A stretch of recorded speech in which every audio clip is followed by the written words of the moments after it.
Let's talk about a word you've probably heard if you follow what's happening in Mexico. Reciclon. Sounds official, right? Like some kind of big national recycling program. Well, today we're going to pull back the curtain on what that word really means and what it tells us about the country's huge challenge with waste. So what is it? Well, on the surface, it's pretty simple. A recyclone is basically just a recycling drive. You see a sign, you hear an announcement, and you take your old stuff, electronics, batteries, you name it, to a drop-off point. Seems straightforward enough. But that simple definition, it's hiding a much, much more complicated reality. So that leads to the big question, right? When you hear about a recyclon happening in one state and then another one in a totally different city, are they all connected? Are they part of the same, single, nationwide effort? And the answer? Well, it's a hard no.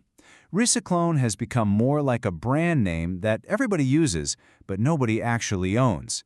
Think of it as a catch-all term for this whole patchwork of separate campaigns run by, well, almost anyone.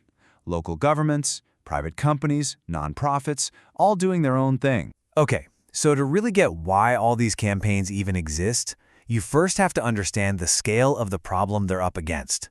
And let me tell you, it is a literal mountain of a problem. Get this. Every single year, Mexico generates up to 1.5 million tons of electronic waste. That number's so big it's almost meaningless, so let's try to make it personal. What does that actually look like? Well, it breaks down to about 11.8 kilograms of e-waste for every single person in the country.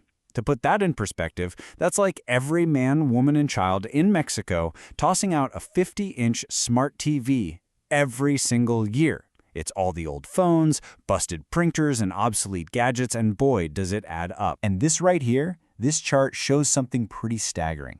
Of all that e-waste we just talked about, only a tiny 3% is actually handled through formal, regulated programs. The other 97%? It's either unmanaged or it vanishes into the informal economy, ending up in scrapyards or landfills completely off the books. And here's where it gets really scary. It's not just about the volume. It's about what's in the waste. A good chunk of it, about 6%, contains some seriously toxic stuff. We're talking heavy metals like lead and mercury, old batteries, flame retardants. When this stuff is handled informally, which, remember, is 97% of it, those toxins can seep into the soil and water, posing a massive risk to both people and the environment. So, we've got this massive problem on one hand, and on the other, a pretty fragmented response. Let's take a closer look at what this patchwork of campaigns actually looks like in the real world. So who's running the show? The answer is, well, everybody. You've got state governments, city governments with their own spin on the name, like Reciclotron, private waste management companies, major nonprofits, even local business associations. What this list really screams is that there's no central coordination. It's just a whole bunch of different players doing their own thing. Now, this table tells a fascinating story, if you know what to look for. You can see the different names, the different materials. Sometimes it's electronics, sometimes it's household waste. But look at Zacatecas. In 2024, one event brings in 167 tons, but the goal for the next year is only 106 tons. That inconsistency isn't a typo. It's the perfect example of the problem. There's no standard way to measure, track, or even set goals for these efforts. And really, one of our sources just hits the nail on the head with this. It says the existence of this mosaic of programs reveals the absence of a robust and unified national public policy for waste management. In other words, having all these different programs isn't a sign of a healthy system. It's a symptom of a missing one. Okay, but it's not all chaos. Amidst this fragmentation, some models are working, and working incredibly well. There's one approach in particular that has found a way to succeed by changing the fundamental reason why people show up to recycle in the first place. So let's break it down. You've got two basic models here. The typical Reciclon focuses on e-waste and appeals to our environmental conscience. But then you have the Teleton Foundation's Reciclaton.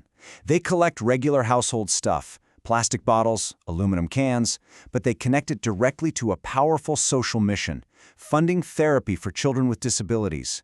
That shift in motivation, from just doing good for the planet to doing good for a person, is the secret sauce. So does this recycling with the cause thing actually work? Oh yeah, in 2024 alone, Teleton's campaign pulled in over 400 tons of waste. That's more than double what some of the biggest government e-waste drives collected. It's proof that a powerful why can lead to incredible results. And the impact? I mean, just look at these numbers. They're huge. We're talking over 1 million kilos of CO2 emissions avoided. Enough water saved to cover one person's use for 2.5 million days. It's just staggering. And saving enough landfill space to empty out more than 1,600 garbage trucks? That's the power of tying recycling to a cause people truly care about. So what this proves, without a doubt, is that you can get people to participate on a massive scale. The question then is, how do you take the lessons from these standout successes and build something better? How do you build a system that's truly national, permanent, and effective? The big goal here, the dream scenario, is to evolve, to move away from this calendar of scattered, one-off events and towards a standardized, permanent national program that people can rely on all year long. So how do we get there? Well, experts point to a clear 4-step roadmap. First up, data. You need a single, central platform to track everything so you know what's actually working. Next, partnerships.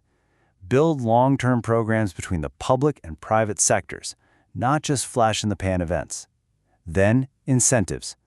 Learn from Teleton and use social causes or even other rewards to get people involved. And finally, and this one is crucial, certification. You have to make sure every single piece of waste is handled by properly certified and safe processors. And that really leaves us with this one big question.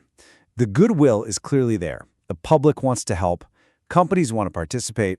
The challenge now is whether Mexico can take all those good intentions, all that scattered energy, and channel it from a fragmented patchwork into a single, unified, and powerful force for change. Thanks for joining us on The Explainer.